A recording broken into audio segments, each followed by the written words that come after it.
Hello students, तो कैसे हैं आप लोग। तो आज हम लेकर आए हैं आपके लिए एपिसोड 5 हमारे टॉप 50 मोस्ट प्रोबेबल क्वेश्चंस का फिजिक्स में।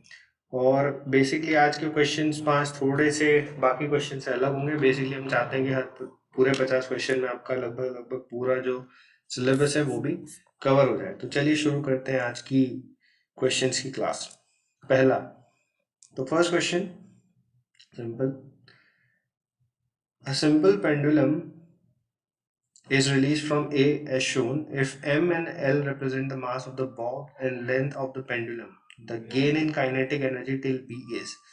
तो देखिए सिंपल सा एक शायद आपने पढ़ा होगा कि gain in K E is equal to loss in potential energy.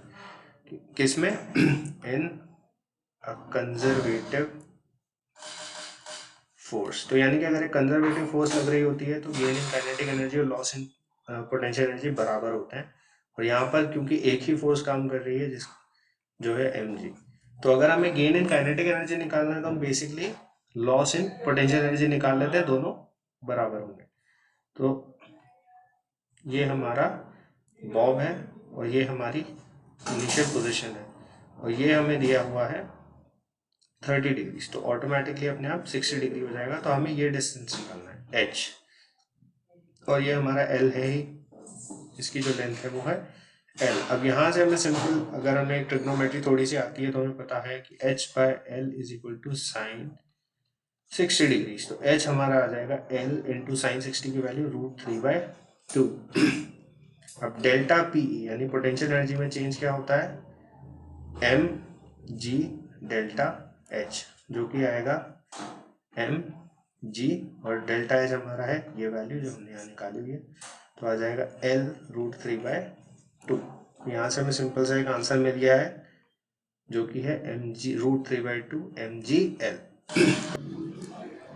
So the second question is that a body of mass 10 kilogram, तो इसका एफबीडी बनाता है। तो ये 10 किलोग्राम का यहाँ पे सिंपल एक मास है, is acted upon bye 2 perpendicular forces. Perpendicular forces हैं तो चलिए एक है ये मान लेते हैं 6 न्यूटन्स और दूसरी हमारे पास है 8 न्यूटन्स। तो द रिजल्टेंट एक्सेलरेशन, तो बेसिकली पहले हमें चाहिए कि ये हम रिजल्टेंट फोर्स एफ आर क्योंकि ये 90 डिग्रीज पर है, ये 90 डिग्री एंगल है, तो 90 डिग्री एंगल का हमें सिंपली पता है कि फोर्स रिजल्टेंट निकालने के लिए हमें क्या चाहिए, दोनों को स्क्वायर करके ऐड कर देना है बस। तो 6 स्क्वायर प्लस 8 स्क्वायर जो कि हमारे पास आएगा 100, और इसका हमें क्या ले लेना होता है रूट, ये हमारे पास आ गया 10, यानी कि रिजल्टेंट फोर्स हमारा क्या बन गया 10। अब हमें रिजल्टेंट एक्सीलरेशन चाहिए, तो रिजल्टेंट एक्सीलरेशन क्या होगा, a r is equal to force divided by mass, जो कि आ रहा है 10/10 is equal to 1 meter per second square. Simple. अब हमें ये जानना है कि इसका डायरेक्शन कैसे निकालेंगे। तो डायरेक्शन कैसे निकलेगा, तो बेसिकली डायरेक्शन के लिए आप यहाँ से एक परपेंडिकुलर डालिए, ये एंगल हमें थीटा है तो थीटा हमें पता करना है। तो tan theta is equal to कितना आ जाएगा, ये हमारे पास कितना है, ये हमारे पास tan आ गया है, ये हमारे पास 6 है क्योंकि ये 6 है तो पैरेलल है दोनों, तो ये 6 और ये 8, तो tan थीटा हमारे पास आ जाएगा परपेंडिकुलर बाय बेस यानी 6/8।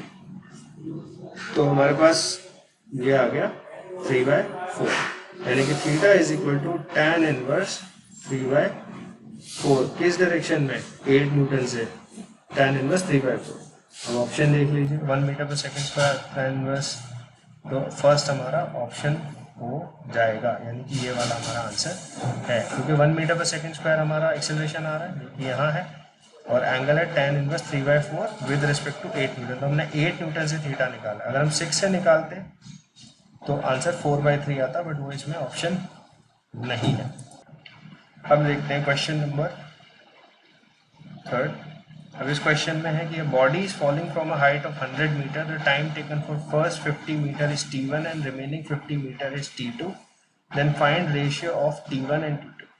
अब देखिए यहाँ से अगर ये ऑब्जेक्ट गिर रहा है और ये टोटल हमारे पास डिस्टेंस है, अगर हम मानते हैं 100 मीटर्स, और इसमें कहा गया है कि पहले 50 का ये जो टाइम है t, इसको माना है t1 और बाकी का जो है इसको माना है t2।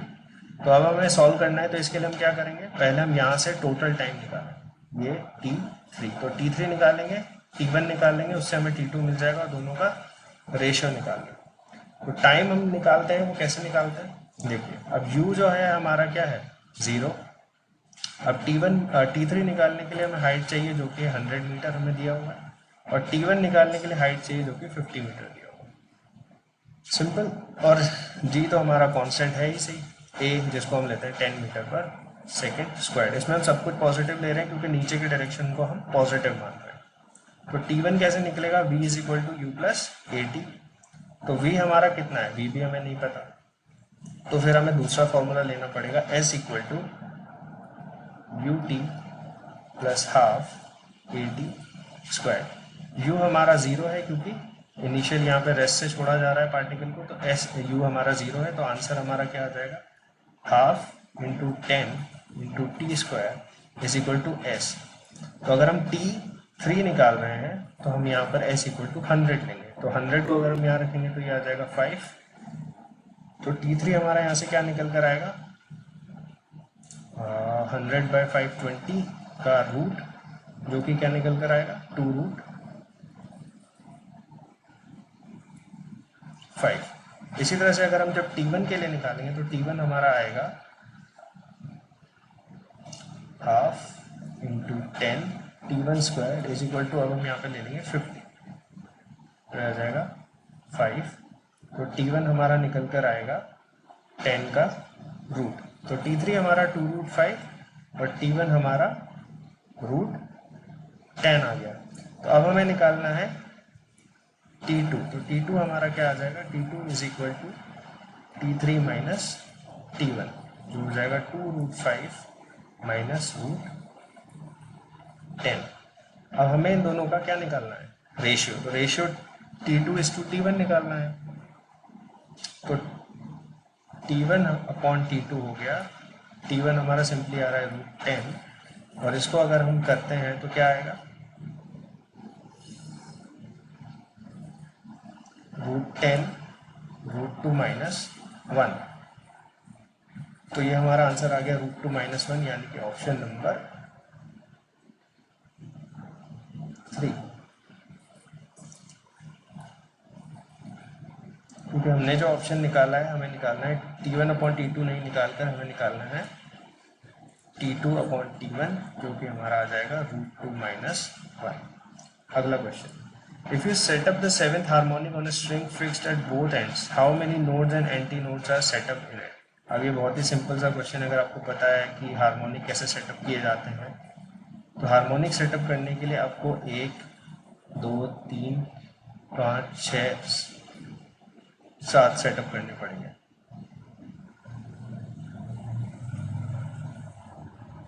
तो जितने भी आप सेटअप करेंगे, आपके नोट्स जो होंगे वो आपको उतने ही जितना आपने हार्मोनिक सेटअप किया उससे एक ज़्यादा आपको नोट्स मिलेंगे। जैसे यहाँ पे 4 5 6 7 है, ये हमने 8 हार्मोनिक ले लिया, तो हमें 7 हार्मोनिक चाहिए, तो इससे एक कम होगा, तो हम यहाँ से इसको यहाँ तक का देखेंगे।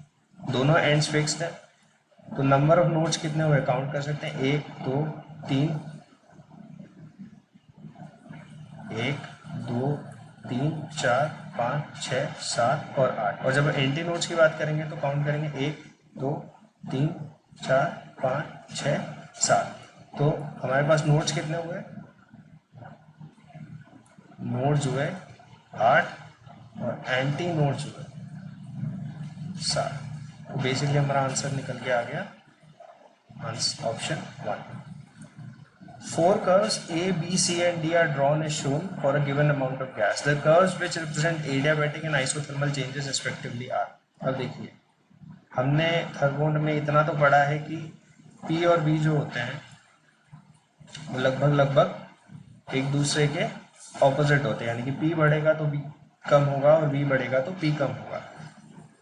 पर यहाँ अगर आप देखेंगे थोड़ा सा दिमाग लगा के, तो अगर आप C और D को देखेंगे तो P बढ़ रहा है और B भी बढ़ रहा है, तो इन दोनों ऑप्शंस को तो आप एक तरह से कैंसिल आउट ही कर दीजिए। अब बचते हैं हमारे पास A और B। तो थर्मोडायनेमिक्स में हमने पढ़ा है कि जो स्लोप होता है वो आइसोथर्मल का कम होता है और एडियाबैटिक का ज़्यादा होता है। तो जब आप दोनों अगर ऐसे ग्राफ दिए हों तब ऊपर से नीचे की तरफ जब बढ़ते हैं तो पहले जो ग्राफ आता है वो आइसोथर्मल होता है। तो हमारा बी जो है वो कौन सा ग्राफ हो जाएगा? आइसोथर्मल। तो हम यहाँ पे सिंपली लिख लेते हैं कि बी जो है वो आइसोथर्मल है और ए जो है हमारा एडियाबैटिक है। तो इसके हिसाब से अगर आप देखेंगे तो आपका ऑप्शन पहले एडियाबैटिक पूछा है फिर आइसोथर्मल पूछा है, तो एडियाबैटिक ए होगा और आइसोथर्मल बी होगा। तो हमारा ऑप्शन हो जाएगा 3। तो इसी तरीके से बाकी एपिसोड्स का भी हम लाने वाले हैं। आपको हर रोज़ नए 5 क्वेश्चंस मिलेंगे जो कि टॉप 50 क्वेश्चंस नीट के हैं। तो इसी तरह से हमारे चैनल को लाइक करते रहिए, सब्सक्राइब करिए ताकि हम और ऐसा कंटेंट आपके लिए लाते रहें। और आपको इसके सारे PDF वगैरह आपको हमारे टेलीग्राम चैनल पे भी मिल जाएंगे। उसका लिंक हम इसके डिस्क्रिप्शन में भी आपको दे देंगे। Thank you very much.